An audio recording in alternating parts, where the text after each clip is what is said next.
여러분, 명절을 맞아서 이분 저분에게 카톡을 받기도 하고 또 카톡으로 문자를 전송하기도 하는데, 그때 자주 등장하는 형용사가 있습니다. 따뜻한, 즐거운, 행복한, 화목한. 여러분, 덕담처럼 건네는 말이지만 올 한가위는 여름 휴가 못지않게 길잖아요.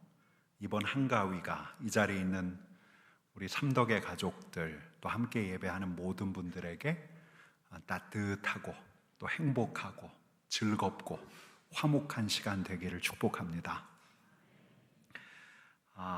여러분, 지난 금요일 날 국민일보 미션 섹션에 머릿 기사가 이랬습니다. 한가위 밥상 정치 토론장 아닌 가정 예배의 자리로.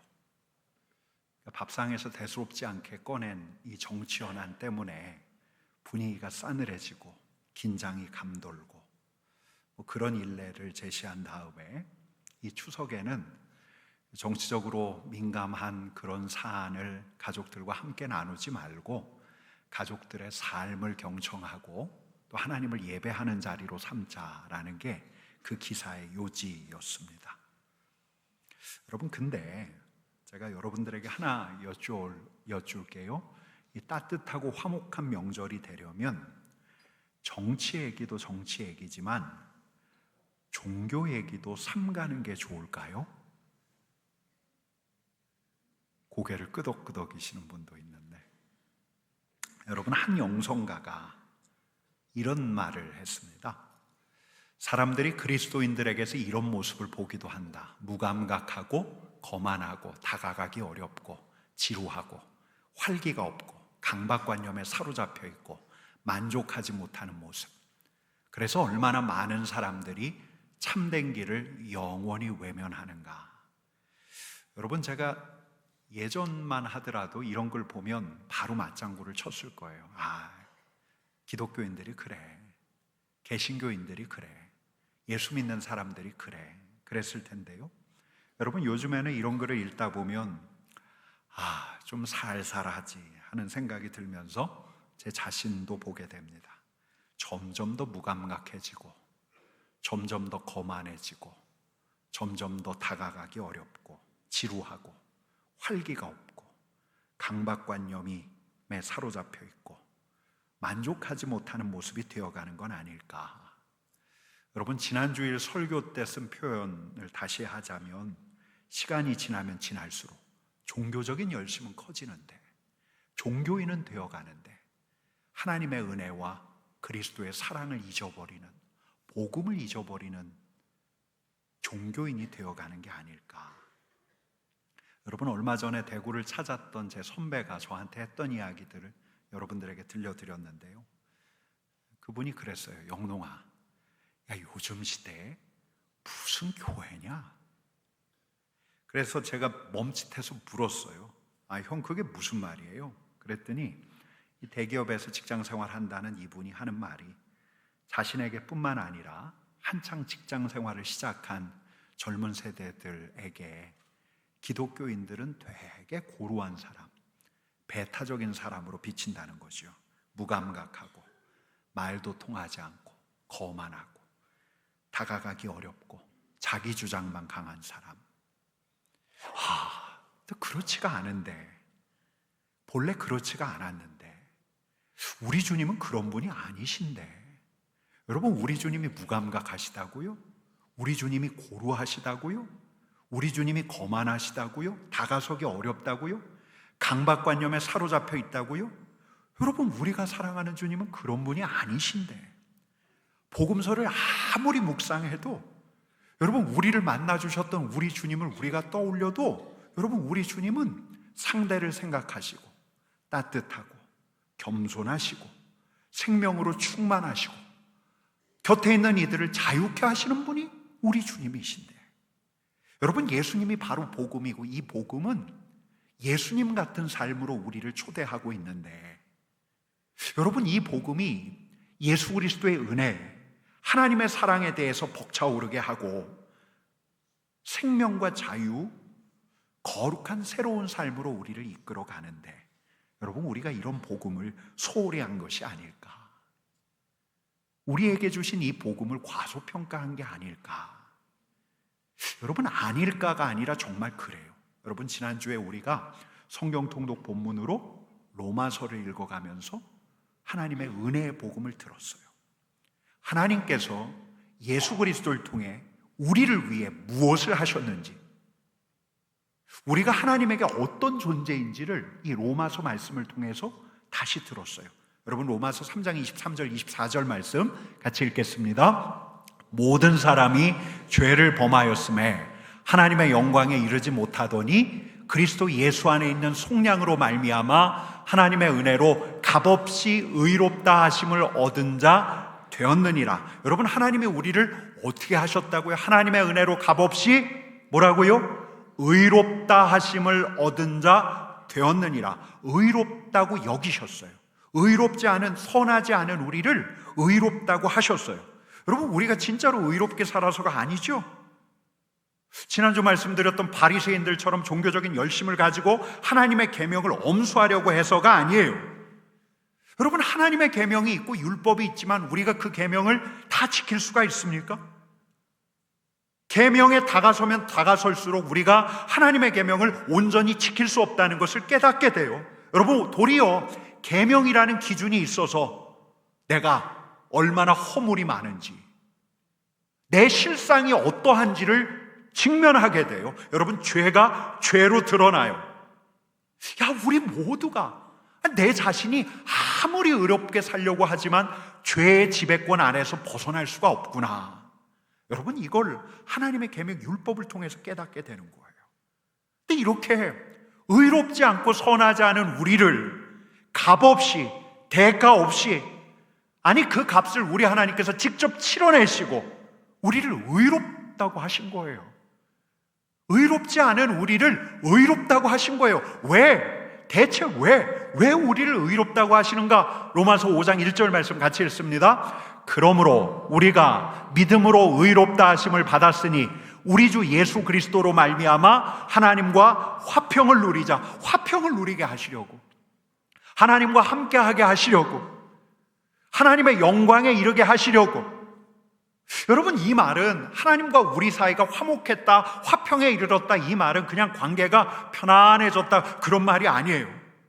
우리 하나님께서 우리 하나님과 함께하는 삶으로 저와 여러분들을 초대하고 계시는데, 여러분, 우리 하나님께서 우리를 초대하실 때는 잔치를 열어놓고 우리를 익명의 게스트로 초청하고 계신 게 아니에요. 여러분, 하나님과 우리 사이에 새로운 관계가 맺어졌어요. 그 관계를 성경은 이렇게 이야기하죠. 로마서 8장 말씀 같이 읽습니다. 성령이 친히 우리의 영과 더불어 우리가 하나님의 자녀인 것을 증언하시나니 자녀이면 또한 상속자 곧 하나님의 상속자요 그리스도와 함께한 상속자니. 여러분, 우리와 하나님 사이가, 우리가 뭐가 된 거예요? 자녀가 된 거예요. 여러분, 우리가 하나님에게 어떤 존재인지 아시겠습니까? 최선을 다해도 의로워질 수 없는 우리를 의롭다고 하셨어요. 그래서 우리 하나님과 함께하게, 하나님과 화평을 누리게 하셨어요. 근데 그뿐만이 아니에요. 우리를 자녀로 여기셔요. 말만 자녀가 아니에요. 여러분, 우리는 그리스도와 함께 하나님 나라의 상속자가 된 거예요. 여러분, 이렇게 자녀가 된 우리에게 끊어지지 않는 게 있어요. 끊어낼 수 없는 게 있어요. 여러분, 그게 뭐냐? 로마서 8장 말씀 같이 읽습니다. 내가 확신하노니 사망이나 생명이나 천사들이나 권세자들이나 현재일이나 장래일이나 능력이나 높음이나 깊음이나 다른 어떤 피조물이라도 우리를 우리 주 그리스도 예수 안에 있는 하나님의 사랑에서 끊을 수 없으리라. 절대로 끊어낼 수 없는 게 있어요. 죽음도 끊어낼 수 없어요. 어떤 권세자들도 끊어낼 수 없어요. 저 영적인 세력도 끊어낼 수 없어요. 우리 앞에서 일어나는 그 어떤 일들도 이걸 끊어낼 수 없는 거예요. 그게 뭐예요? 하나님의 사랑, 예수 그리스도 안에 있는 하나님의 사랑. 여러분, 예수님 안에 있는 우리가 그런 존재예요. 하나님이 우리를 사랑하신다. 여러분, 이 말이 우리에게 너무 익숙해진 말이 런지는 몰라도 여러분, 이 사랑이야말로 우리가 우리 되게 하는데, 우리가 자존감을 갖는데 가장 근본이 되는 거예요. 여러분, 제가 언젠가 인용할 말이 있습니다. 15세기 영성가의 이 말, 하나님이 내 생각을 그만하신다면 그분의 존재도 멎는다. 너무 과장된 말 같죠? 에이, 설마. 여러분, 근데 우리 예수님의 말씀을 보면, 사도 바울의 서신서들을 보면, 끊어낼 수 없는 우리를 향한 하나님의 사랑을 생각한다면 여러분, 이 말은 진실이에요. 하나님께서 우리 한 사람 한 사람을 생각하고 계셔요. 각별하게 생각하고 계셔요. 여러분, 그래서 한 영성가는 이렇게까지 이야기했습니다. 우리 이 말을 같이 읽어보겠습니다. 우리 인생의 최대 전환점은 우리 자신이 하나님을 사랑한다는 것을 깨달을 때 오는 것이 아니라 하나님이 당신을 무조건 사랑하신다는 사실을 당신이 깨닫고 온전히 받아들일 때 오는 거다. 여러분, 때로 우리가 요동쳐요. 우리의 마음이 출렁거려요. 여러분, 때로 우리는 우리의 욕망에 굴복해요. 이기적인 충동에 굴복해요. 타인을 파괴하는데 기웃거리기도 해요. 그런데 이런 우리를 예수 그리스도 안에 있는 하나님의 사랑에서 끊어낼 수 없다고 사도 바울은 이야기해요. 이 끊어낼 수 없는 이 사랑을 우리가 객관적인 진리로 받아들이고 하나님께서 나를 자녀로 받아들이셨다는 사실을 내가 믿으면, 받아들이면, 하나님의 사랑을 받아들이면 여러분, 그 안에서 우리의 인생이 다시 시작을 하게 돼요. 여러분, 진짜 어느 날은 내 자신이 내가 생각해도 끔찍하게 싫어요. 근데 어느 날은 내가 내 자신을 보면 너무 불쌍해요. 여러분, 우리가 그래요. 내 자신이 그래요. 자기 혐오와 자기 연민을 시계추처럼 왔다 갔다 해요. 그게 내 죄, 내가 저지른 죄 때문일는지 몰라요. 내 마음이 너무 유약하기 때문일는지 몰라요. 내가 감당할 수 없는 어떤 상황에 직면했기 때문에 그랬을는지 몰라요. 여러분, 그렇게 해서 내 마음이 너덜너덜해지는데, 여러분, 그런 날이면 그냥 예배당 앞에 안 앉죠. 저 뒤에 앉아서 어느 날은 반항기 어린 눈으로 냉담하게 봐요. 또 어느 날은 그냥 염치가 없어요. 내가 이 자리에 있어도 되나? 이 자리에 있어도 되나? 여러분도 다 그런 시절들이 있었잖아요. 제게도 그래요. 그런 때가 있어요. 여러분, 근데 그때마다 우리 하나님께서 우리에게 뭐라고 하십니까? 저 예배당 뒤편에서 의기소침하게, 때로는 반항기 어린 눈으로 십자가를 쏘아보고 있는 우리에게 우리 하나님께서 뭐라고 말씀하셨어요? 내 사랑하는 아들아, 내 사랑하는 딸아. 여러분, 대체 이분의 사랑이 얼마나 크기에, 여러분, 여느 때 같으면 하나님의 사랑이 그냥 추상적인 관념처럼 여겨지는데, 여러분, 우리 바로 그때 파도처럼 하나님의 사랑이 밀려왔던 때가 있어요. 의기소침하게 낙심하며 답답해하며 앉아있을 바로 그때, 생각지도 않았던 그때 파도처럼 밀려오는 하나님의 사랑을 경험했던 때가 있어요. 여러분, 저는 이 로마서를 쓸 때 사도 바울도 그랬다고 믿어요. 여러분, 그때 하나님의 사랑이 밀려올 때 그 사랑을 받으면, 그 사랑을 나를 향한 사랑으로 받아들이면 우리가 새롭게 돼요. 여러분, 제가 지난 금요일 날 밤부터 거듭해서 기도하고 있는 기도 제목이 있습니다. 주님, 제가 주님의 사랑을 좀 더 알게 해 주십시오. 주님의 사랑을 더 알게 해 주십시오. 여러분, 예수 그리스도를 구세주로 고백하십니까? 여러분, 예수 그리스도를 구세주로 믿으십니까? 여러분, 그러면 여러분들은 하나님의 사랑 안에 있는 존재예요. 사망도 생명도 권세자들도 우리 앞에서 일어나는 그 어떤 일들도 끊어낼 수 없는 하나님의 사랑이 우리를 둘러요.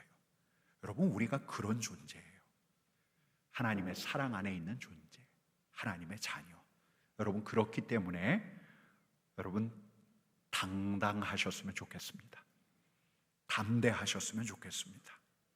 돈이 좀 없어도, 별로 내세울 게 없어도, 사업이 좀 안 돼도 당당하셨으면 좋겠습니다. 여러분, 먹고 살기가 너무 힘들어요. 지금 좀 빠듯하게 사는 것 같아도 주눅들지 않으셨으면 좋겠어요. 나는 안 했는데 호스피 3,500 시대, 그 형은 주식으로 지금 대박 났어요. 내 친구 하나, 그 친구가 이번 정부에 입각했어요. 고위 관리 길을 걸어가고 있어요. 내 조카가 내년이면 의대 갈 것 같아요. 내 아들은 안 그런데. 여러분, 너무 부러워하지 마세요. 당당하세요. 여러분, 우리는 전능자의 사랑을 받으면서 지금 이 자리에서의 인생뿐만 아니라 영원까지를 바라보는 우리 하나님의 자녀들이에요. 이 자리에 있는 여러분 한 사람 한 사람이 하나님의 사랑 안에 있는 자녀임을 기억하면서, 특별히 이번 추석 여러분들이 어디에 있든지 누구와 함께 있든지 당당하시기를 간절히 축원합니다. 여러분은 하나님의 사랑을 받고 있는 하나님의 아들, 하나님의 딸이에요. 여러분, 근데 우리가 또 당당하기를 바라지만 또 우리가 더 겸손해지기를 바라는 거예요. 겸손하게. 여러분, 하나님의 사랑을 끊을 수가 없어서, 그래서 우리가 하나님의 다스림, 하나님의 다스림이라면 하나님의 공급하심, 하나님의 인도하심, 하나님의 보호하심 가운데 살아가고 있고, 앞으로 계속 하나님의 다스림을 더 깊이 경험하게 될 거예요. 그런데 이게 이제 우리 하나님의 자녀로서의 특권인데, 우리가 하나님의 자녀가 되었다는 이 신분 때문에 우리가 더 겸손해져야 할 까닭, 우리가 하나님 앞에서나 사람들 앞에서나 으스대거나 뻐기거나 허세를 부릴 수 없는 까닭은 뭐냐면, 여러분, 이 하나님의 다스림을 허락하신 이 하나님의 자녀라는 신분이 우리의 힘과 우리의 노력으로 거머쥔 게 아니기 때문이에요. 여러분이 하나님의 아들과 하나님의 딸이에요. 여러분 믿으십니까? 여러분, 내가 하나님의 자녀임을 믿으십니까? 여러분, 내가 하나님의 자녀예요. 근데 내가 어떻게 하나님의 자녀가 됐냐? 내가 주일 되면 저 절에 안 가고 예배당에 나왔어. 우리 할머니 할아버지처럼, 우리 할머니 할아버지가 새벽마다 정화수 떠놓고 신령님께 빌었던 것처럼 내가 새벽 기도 나오고 헌금 내고 그것뿐인가? 내가 지금 친교실 봉사까지 하고 있는데, 교통 봉사까지 하고 있는데, 여러분, 그래서 저 위에 계신 우리 하나님께서 누가 나한테 지극정성 바치나 한번 찾아볼까? 저 친구, 저 집사, 마음 정성 점수 90점, 노력 봉사 점수 95점, 평균 잘 계산 안 되시죠? 92.5. 그러면 여러분, 이거 A예요. 수미양가로 이야기하면 수. 그래, 네가 수 받고 A 받았으니까 네 마음 정성과 노력 봉사를 생각해서 내가 너를 구원하마. 넌 내 아들. 여러분, 이렇게 하신 거예요? 여러분, 우리 하나님은 그렇게 하시지 않아요. 여러분, 로마서 3장 23절 24절 말씀 우리 한 번 더 읽겠습니다. 모든 사람이 죄를 범하였음에 하나님의 영광에 이르지 못하더니 그리스도 예수 안에 있는 속량으로 말미암아 하나님의 은혜로 값없이 의롭다 하심을 얻은 자 되었느니라. 여러분, 어떻게 해요? 예수 그리스도 안에 있는 속량으로 말미암아, 예수 그리스도께서 우리를 대신해서 죽으심으로 말미암아 내가 치러야 할 대가를 예수께서 대신 치르심으로 말미암아, 거룩하신 분께서 이 세계를 창조하시고 이 세계의 질서를 세우실 때 그 질서에 따른다면 죽음이 마땅한데, 그에 더해서 죽음 이후에 우리가 살아온 삶에 대한 처분을 받아 마땅한데, 우리를 대신해서 내가 받아야 할 처분을 그리스도께서 대신 받으신 거예요. 여러분, 그래서 우리 하나님께서 하나님의 자녀로 하나님의 다스림에 이르는 길을 예수 그리스도를 통해서 터주신 것인데, 여러분, 그러고 보면 내가 하나님의 자녀가 되고요, 영원을 논하고요, 하나님의 다스림을 살아갈 수 있게 된데, 이런 영예로운 특권, 영예로운 자격에 내가 대체 보탠 게 뭐가 있을까요? 아무것도 없어요. 여러분, 구원을 위해서 하나님의 자녀가 되어서 하나님의 다스림 안에서 살아가기 위해서 내가 한 게 진짜 아무것도 없어요. 그래서 사도 바울은 이렇게 이야기하는 거예요. 로마서 3장 말씀 같이 읽습니다. 자랑할 때가 어디냐? 있을 수 없느니라. 사람이 의롭다 하심을 얻은 것은 율법의 행위에 있지 아니하고 믿음으로 되는 줄 우리가 인정하노라. 아멘. 여러분, 지난 여름에 제가 저희 가족과 어떤 호텔에 들렀는데, 그 호텔 로비에 한 화가의 작품이 쭉 전시되어 있는데, 이 화가가 황금색하고 하늘색을 잘 쓰는 화가였어요. 야, 정말 이 화가의 작품 세계는 나 같은 평범한 사람이 상상할 수가 없구나, 그런 생각을 하면서 보고 있는데, 저희 집 꼬마 아이가 이쪽 저쪽으로 뛰어다니면서 이렇게 이야기해요. 아빠, 이거 3천만 원이에요. 아빠, 이게 2천만 원이에요. 제가 그 소리를 들으니까 아이를 주의시키게 되더라고요. 만지지 마라. 여러분, 중국인 관광객들이 많이 들르는 호텔이라 이 황금색, 중국인들이 황금색을 좋아한다는데, 아마 그런 작품들을 전시도 해놓고 판매도 하는 게 아닐까, 그런 생각을 했어요. 여러분, 작품이야 그렇다 치고, 여러분, 우리 사람에게 가격을 매길 수 있을까요? 감히 그래서는 안 되지만, 여러분 한번 해보세요. 저를 한번 가격을 매겨보세요. 제가 저를 경매에 붙일 테니까 입찰을 한번 해보세요. 강영록, 여러분 얼마 내시겠습니까? 얼마요? 300만 원이요? 아유, 좀 크게 쓰셔야 되는데. 여러분, 목회자 존 오트버그가 매긴 가격을 저는 즐겨 인용합니다. 강영롱이라는 이름 밑에 제 가치를 이렇게 평가한 패찰이 붙어 있다는 거예요. 내 아들 생명만큼의 가치. 여러분, 이거 누가 붙인 걸까요? 우리 하나님. 저와 여러분들이 우리 하나님께는 내 아들 예수 그리스도 생명만큼의 가치를 지니고 있다는 거예요. 저와 여러분들이 그래요. 여러분, 우리 하나님께서는 우리 한 사람 한 사람을 당신의 자녀로 삼으셔서 예수 그리스도와 공동 상속자로 삼으셨어요.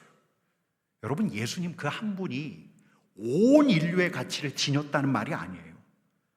하나님의 말씀을 읽다 보면 우리 한 사람 한 사람이, 우리 모두가 아니라 우리 한 사람 한 사람이 예수 생명만큼의 가치가 있다는 게, 우리 하나님에게는 예수 생명의 가치가 있다는 게, 이게 정말 신비해요. 여러분, 제가 잘해서 그럴까요? 우리가 잘해서 그럴까요? 우리가 진짜 열심히 살아서 그럴까요? 여러분, 그런 게 아니에요. 지금도 넘어져요. 지금도 내 멋대로 살 때가 있어요. 그런데 이런 우리 자신을 우리 하나님께서는 여전히 당신의 자녀로 받으시려고, 우리 하나님께서는 지금도 여전히 2000년 전 갈보리 언덕에서 내어준 당신의 아들의 십자가를 실감하고 계셔요. 여러분, 저는 그렇게 생각해요. 우리 하나님께 예수 그리스도의 십자가는 2000년 전, 그 오래전, 이제는 기억에서 잊혀질 법한 그런 사건이 아니에요. 우리 하나님에게 예수 그리스도의 십자가는 영원한 현재예요. 영원한 현재. 거룩하신 분께서 거룩하지 않은 나를 자녀로 받으시려면 2000년 전에 자신의 아들을 내어줬던 그 갈보리를 지금도 떠올리시지 않을 수가 없는 거예요. 이 자리에 있는 우리가 하나님의 자녀가 되려고, 이 자리에 있는 우리가 제멋대로 살아가는, 마음 하나 굴복시키지 못하는 내가 우리 하나님의 자녀로 서기 위해서는 우리 하나님께서 2000년 전 그 사건, 갈보리의 십자가를 다시 떠올리시지 않을 수가 없는 거예요. 여러분, 그러니 우리는 하나님의 자녀이기에 어디서나 당당할 수 있지만 값없이 하나님의 은혜로 하나님의 자녀가 되었다는 사실을 기억하며 겸손해야 해요. 하나님 앞에서, 하나님께서 우리 곁에 두신 사람들 앞에서도 우리 하나님의 사랑을 생각하기에 더 겸손해질 수가 있는 거예요. 여러분, 사람 앞에서 겸손하다는 건 나를 자랑하지 않는다는 거예요. 그 사람을 겸손하게 대한다는 것은 그도 하나님의 사랑 안에 있는 자로 대하는 거예요. 내가 예수 생명의 가치를 지닌 것처럼 내 곁에 두신 그 사람 또한 예수 생명의 가치를 지닌 자로 대하는 거예요. 여러분, 우리 하나님께서 나를 인격적으로 대하시는 것처럼 내 곁에 있는, 내 곁에 두신 그도 인격적으로 한 존재로 대하고 계셔요. 여러분, 로마서를 보면 전반부하고 후반부로 나누어지거든요. 전반부에는 우리 하나님께서 예수 그리스도를 통해서 우리를 위해 무엇을 하셨는가, 하나님의 은혜의 복음이 나와요. 근데 후반부에는 그런 은혜 아래 살아가는 이들이 어떻게 살아가야 하는가, 은혜를 받은 이들이 어떻게 살아가야 하는가를 후반부에서 쭉 서술하고 있는데, 여러분, 제가 이번에 로마서를 찬찬히 읽어 나가다가 12장부터, 이 후반부 12장부터 매 장마다 비슷한 내용을 계속해서 다른 말로 풀어내고 있는 대목들을 보게 되었어요. 비슷한 내용이에요. 여러분, 한번 볼까요? 로마서 12장 같이 읽겠습니다. 형제를 사랑하여 서로 우애하고 존경하기를 서로 먼저 하며, 이게 10절만 있는 게 아니라 앞뒤에도 계속 그런 이야기가 나와요. 여러분, 13장 같이 읽습니다. 피차 사랑의 빛 외에는 아무에게든지 아무 빚도 지지 말라. 남을 사랑하는 자는 율법을 다 이루었느니라. 여러분, 14장 읽을까요? 그런즉 우리가 다시는 서로 비판하지 말고 도리어 부딪힐 것이나 거칠 것을 형제 앞에 두지 아니하도록 주의하라. 여러분, 15장 읽을까요? 그러므로 그리스도께서 우리를 받아 하나님께 영광을 돌리심과 같이 너희도 서로 받으라. 여러분, 이게 무슨 내용이에요? 무슨 내용이에요? 서로를 받으라, 서로를 존귀히 여기라, 서로를 하나님의 사랑받는 자녀로 여기라. 여러분, 로마서 8장에도 이런 대목이 있어요. 같이 읽습니다. 누가 능히 하나님께서 택하신 자들을 고발하리요? 의롭다 하신 이는 하나님이시니 누가 정죄하리요? 하나님께서 그를 의롭다고 하시는데 누가 그를 정죄할 수 있습니까? 하나님이 그 사람을 하나님의 자녀로 삼아 의롭다고 하시는데 우리 중 누가 그 사람을 정죄하고 비판할 수가 있겠습니까? 여러분, 사도 바울이 하는 이야기가 이런 말이에요. 여러분, 우리가 내 잘난 것 때문에가 아니라 하나님께서 나를 사랑으로 받으셨다는 그 사랑을 생각한다면 우리 곁에 있는 그들을 존귀히 여기고 그들 앞에서 겸손할 수가 있는 거예요. 여러분, 우리가 이렇게 대할 수 있다면, 그 사람 진짜 믿거든요. 네, 이렇게 대할 수 있다면, 진짜 불만스럽거든요. 말은 안 해서 그렇지 막 여기까지 막 턱밑까지 차오르거든요. 그런데 마음을 다시 고쳐먹고 그도 하나님의 사람으로 대할 수가 있다면, 여러분, 무엇보다 이 추석에 우리가 만나고 있는, 만나게 될 우리 친지들, 내 형제, 내 조카, 그들이 비록 그리스도 안에 있는 자가 아닐지라도 우리가 할 수 있는 한 겸손하게 그들을 존귀하게 대할 수 있다면, 여러분, 초두에 말씀드렸던 그리스도인들은 무감각하고 거만하고 다가가기 어렵고 지루하고 활기가 없고 강박관념에 사로잡혀 있고 만족하지 못하고, 여러분, 그렇지 않아요. 예수 그리스도의 십자가로 말미암아 하나님의 자녀가 된 우리는 하나님의 은혜를 생각하면 당당하고 겸손하게 우리 곁에 있는 이들을 대할 수 있는 거예요. 하나님께서 우리를 그렇게 빚어가기를 원하고 계셔요. 여러분, 한 기자가 작은 도시에 들러서 이제 93세 된 할머니를 인터뷰하기로 했어요. 근데 이 할머니가 전직 교사예요. 인터뷰할 내용이 많아서 아침을 같이 먹기로 했어요. 와, 근데 이 할머니가 진짜 너무 딱딱해요. 말도 건조하게 하고 무슨 훈련소 조교 같은 느낌이 들어요. 너무너무 딱딱하게 이야기하는데 이 할머니의 이야기를 막 듣다 보니까 겁도 나더래요. 여러분, 근데 인터뷰 도중에 갑자기 저쪽에 앉아있던 60이 넘는 한 남자가 그 자리에 끼어들었어요. 그 할머니를 알아보고. 근데 이 기자 표현에 따르면 이 60 넘은 남자, 사람의 얼굴로 지을 수 있는 가장 커다란 웃음을 띠고 이 할머니 앞으로 다가오더니 할머니 어깨에 두 손을 얹고 할머니 얼굴에다 자기 얼굴 가까이 대고 이렇게 이야기하더래요. 선생님이 최고예요.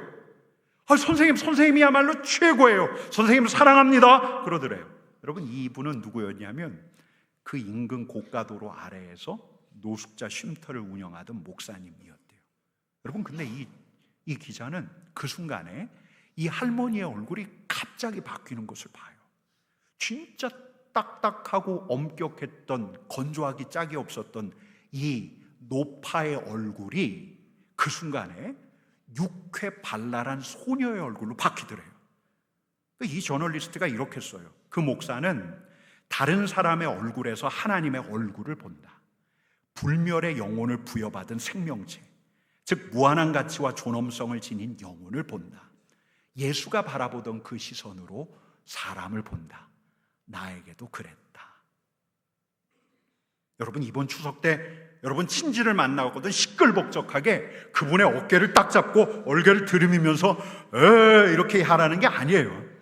여러분, 누구 앞에서든지 주눅들지 말고 당당하게 겸손하게 우리 주님께서 그를 대하듯 그가 나 못지않게 우리 주님의 사랑 안에 있는 자녀임을 기억하면서 대할 수 있다면, 여러분, 우리가 그리 살도록 부르심을 받은 사람이에요.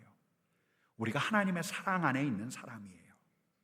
여러분, 이 명절에 그렇게 우리의 친지들, 우리의 부모님, 우리의 자녀들을 대할 수 있다면, 물론 내 안에서 여러 가지 생각이 올라오죠. 그에게 쌓여있던 미움과 불만이 내 안에 있죠. 이걸 우리 하나님 앞에서 털어내고 그 앞에서 좀 더 겸손하게 그를 존귀하게 대할 수 있다면, 불쑥불쑥 부엌일 하다 보면 이야기하다 보면 불쑥불쑥 치밀어 오르는 화가 있죠.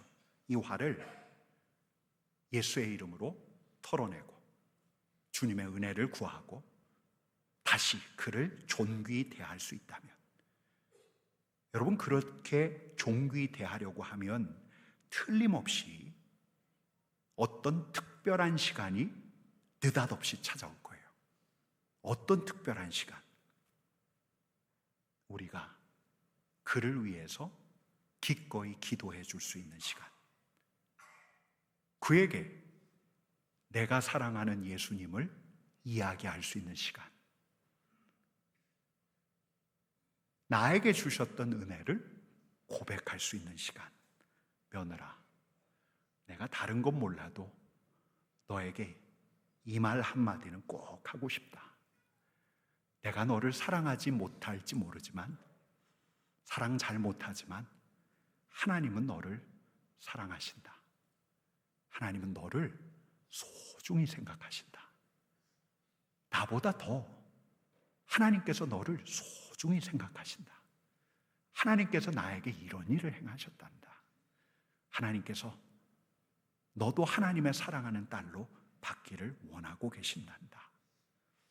여러분, 복음의 능력으로 우리가 하나님의 자녀로 당당하고 겸손하게 살아가다 보면, 그렇게 지내다 보면 복음의 능력으로 우리 예수님을, 하나님의 사랑을 기꺼이 전할 수 있는 시간이 우리에게 찾아올 거예요. 여러분, 그런 시간이 이 한가위에 하나님의 사랑을 받은 여러분들에게 한 번쯤은 찾아올 수 있기를 간절히 축원합니다. 그랬으면 좋겠어요.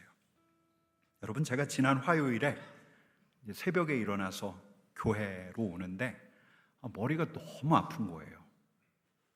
앞에서 우리 부목사님 설교를 하시는데 제가 그날은 눈을 감고 있었어요. 머리가 아파서. 그리고 그날 새벽에 제가 제 자신을 위해서 치유 기도를 했어요. 주님의 이름을 부르고 주님의 치유의 빛 앞에 제가 머물러 있으려고 했어요. 여러분, 두통이 그대로였을까요? 사라졌을까요? 믿음이 없으셔요. 여러분, 두통이 그대로였을까요? 사라졌을까요? 깨끗이 사라졌어요. 여러분, 근데 제가 그 이후에 눈을 감고 주님, 제가 주님 앞에 있습니다. 있을 때 제가 좀 신비한 체험을 했어요. 제가 그날 어떤 글씨를 봤어요. 근데 그 글씨에 이렇게 쓰여져 있었어요. Clergy of the oil. 글씨는 봤는데 스펠링을 정확하게 읽었는데 클러지가 뭔지 모르겠는 거예요. 생각나지가 않은 거예요. 클러스터는 알겠는데 클러지는 뭐야? 제가 기도를 마치고 기념관 5층에서 엘리베이터 타자마자 핸드폰을 열고서 탁 보았어요. 클러지가 성직자예요. 성직자. Clergy of the oil, 대략 이런 뜻이에요. 기름 부음을 받은 성직자. 제가 그 글씨를 하루 동안 생각을 했어요. 주님, 이게 무슨 뜻입니까? 근데 주님께서 저한테 이렇게 말씀해 주시는 것 같았어요. 영롱아, 너는 기름 부음을 받은 성직자란다. 이걸 잊지 말거라.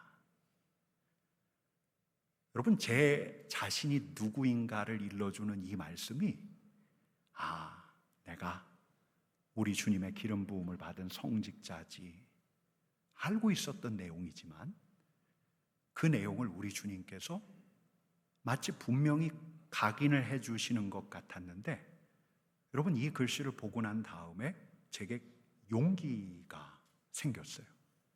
이 글씨가 저한테 큰 용기를 줬어요. 그래서 지난 며칠 제가 느끼기에도 다른 때하고는 좀 다르게 지낸 것 같아요.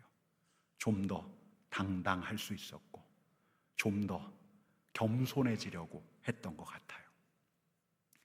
여러분, 이 시간에는 이제 여러분이 그 글씨를 보았으면 좋겠어요. 여러분이 어떤 글씨를 볼 차례예요. 여러분, 저는 오늘 여러분들에게 이 로마서 말씀을 통해서 보여드리고 싶은 게 있어요. 여러분, 한번 눈을 감아보세요. 눈을 감고 가장 떠올리기 쉬운 내 얼굴을 떠올려 보세요. 내 얼굴을 떠올리고 내 얼굴 밑에 있는 내 이름을 읽어보세요. 강영롱, 아무개. 여러분, 근데 그 이름 밑에 이렇게 쓰여 있어요. 사랑하는 내 아들, 사랑하는 내 딸.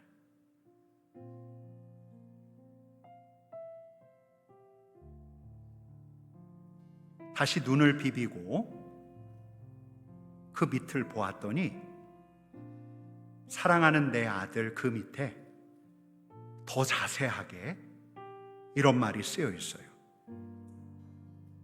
예수 생명만큼의 가치를 가진 사랑하는 내 아들. 예수 생명만큼의 가치를 가진 사랑하는 내 딸. 여러분, 이게 우리예요. 이게 우리예요. 우리 하나님에게 우리가 예수 생명만큼의 가치를 지닌 하나님의 아들, 하나님의 딸이에요. 아버지 하나님의 끊을 수 없는 사랑 안에 이 자리에 있는 저와 여러분이 있는 거예요. 같이 찬양할까요? 아버지 사랑 내가 노래.